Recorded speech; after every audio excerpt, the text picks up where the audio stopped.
Hola, hoy vamos a hablar de prematuridad.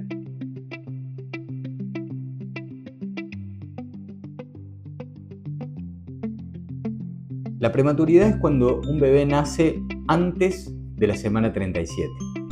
En realidad, desde la semana 25 se consigue la viabilidad y hasta la semana 37, desde la semana 25 hasta la semana 37, todos los nacidos en ese periodo se consideran prematuros.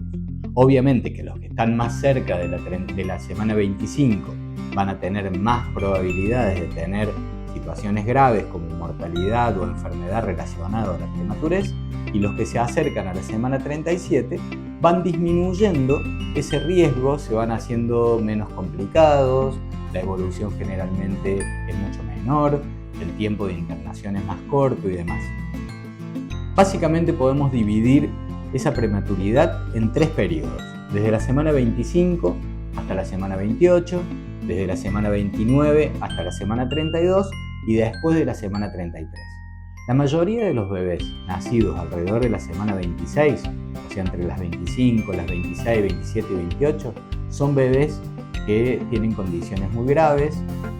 La enfermedad relacionada a la prematurez generalmente es importante, se asocia con hemorragia cerebral, con hemorragia intestinal, con más riesgo de problemas pulmonares, de distrés respiratorio se dice, pero son más riesgos de problemas pulmonares y necesidad de respiración mecánica. A medida que avanza la edad, si el bebé nace después de la semana 32 o 33, esos riesgos disminuyen y la gravedad de cada una de esas situaciones disminuyen, pero pueden aparecer. Pero cuando los bebés nacen después de la semana 34 y entre la semana 34 y 37, ya en general nacen muy bien y habitualmente lo que necesitan es un apoyo para poder aumentar de peso y poder irse de alta alrededor de la semana 36 o 37, cuando cumplen la semana 32, 36 o 37, afuera del útero vacío. Entonces, si un bebé nace en la semana 26, probablemente esté internado 10 semanas, y si nace en la semana 34, probablemente esté internado solamente una semana o 2. La verdad es que lo más grave que tiene un bebé prematuro es ser prematuro. ¿Qué lo llevó a la prematurez? A veces son condiciones maternas, a veces son condiciones fetales, pero lo más grave que va a tener ese bebé es ser prematuro. Una cosa es tener el hijo de una mamá diabética a las 38 semanas y otra cosa totalmente diferente es el hijo de una mamá diabética a las 32 semanas. El hijo de la mamá diabética a las 32 semanas tiene todos los problemas relacionados a la diabetes gestacional, más la prematurez, que lo hace mucho más sensible a un montón de situaciones. Entonces, básicamente, la intención es prevenir la prematurez. Hay prematurez que es iatrogénica, o sea, la generamos los médicos porque por alguna situación tenemos que terminar ese embarazo. De todas esas, la causa más frecuente es la preeclampsia o el retardo de crecimiento o los embarazos gemelares. Y después existe la prematurez o el que se desencadene el trabajo de parto, no culpa del médico, sino de forma natural. Para la primera, para las prematurez o las causas de prematurez iatrogénica, lo que hay que hacer es un correcto control del embarazo. Si yo identifico que una persona tiene más riesgo de preeclampsia o más riesgo de restricción de crecimiento, tengo que iniciar los tratamientos preventivos alrededor de la semana 10, 12, 14. De esa manera voy a hacer que si la preeclampsia aparezca más cerca de la semana 37 y en tal caso la prematurez no va a ser grave. Ahora, en el otro extremo está la prematurez relacionada a que se desencadene el trabajo de parto espontáneamente. Y en ese caso, lo que nosotros tenemos que hacer es demorar el nacimiento de ese bebé. Cuando yo identifico las pacientes con riesgo de parto prematuro en la semana 20, 22, en la ecografía morfológica, que en el mismo momento se hace una ecografía transvaginal e identificamos que el cuello se está cortando, el riesgo de parto prematuro se incrementa mucho. Entonces, hay que iniciar tratamiento con progesterona a veces, y si con la progesterona no funciona, podemos indicar directamente una cirugía que es el cerclaje. De esta manera, diferentes políticas, algunas preventivas y algunas de tratamiento quirúrgico o médico, van a hacer que el nacimiento de ese bebé sea lo más cercano a la semana 37 posible.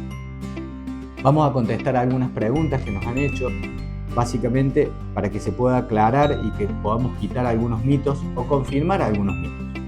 Uno de los primeros es si los bebés prematuros son débiles y enfermizos toda la vida.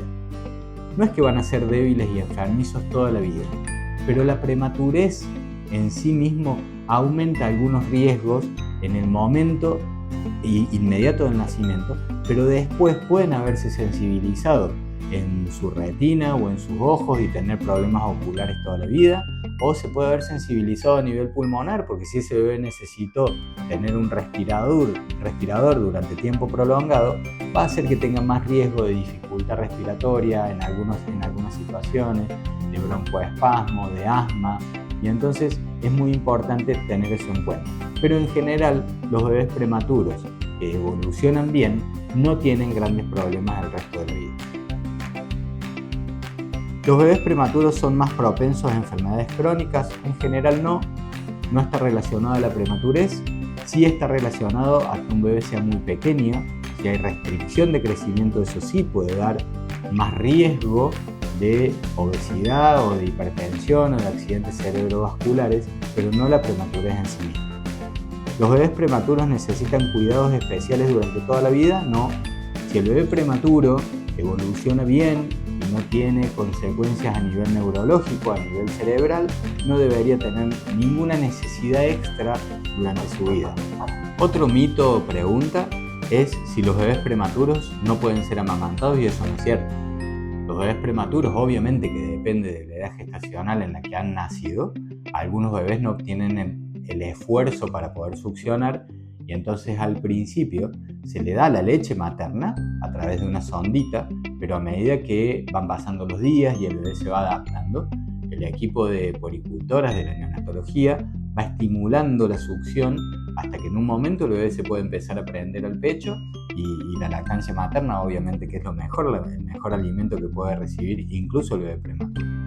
Otro mito que es importante es si los bebés prematuros son menos inteligentes que los demás, y eso es una locura. Eso no es así, obviamente, insisto, hay muchos bebés prematuros que por su condición lamentablemente han tenido algún sufrimiento y parálisis cerebral, ¿no? Y obvio que está afectado el coeficiente intelectual, pero si no, en general los bebés prematuros que andan bien no tienen por qué ser menos inteligentes que un bebé nacido a término, eso quédese tranquilo. Que los bebés prematuros deben ser aislados en incubadoras todo el tiempo, eso depende muchísimo de la edad gestacional, depende muchísimo de la condición médica que tenga ese bebé recién nacido, y si requiere, obviamente, por ejemplo, un respirador, tiene que estar separado en una incubadora, y si nace y tiene o ha demostrado un sufrimiento fetal, a veces tiene que estar en hipotermia, pero esas son situaciones muy especiales. En general, los bebés prematuros están en incubadoras individuales, obviamente, siempre las incubadoras son individuales. Las cunitas para luego del nacimiento y cuando pasan al lactario, que se llama, que es donde empiezan a engordar, también son individuales. Pero sí, las incubadoras todas son individuales, pero no necesariamente tienen que estar ahí. Esos son básicamente todos los mitos o las dudas que nos habían llegado. El objetivo final es entender que la obstetricia moderna busca evitar la prematurez. Ese tiene que ser el objetivo. El control adecuado del embarazo, el diagnóstico de complicaciones posibles, el tratamiento de las complicaciones que aparecen, colaboran con evitar la prematurez, y ese tiene que ser el objetivo final de la obstetricia. Les dejo un buen día.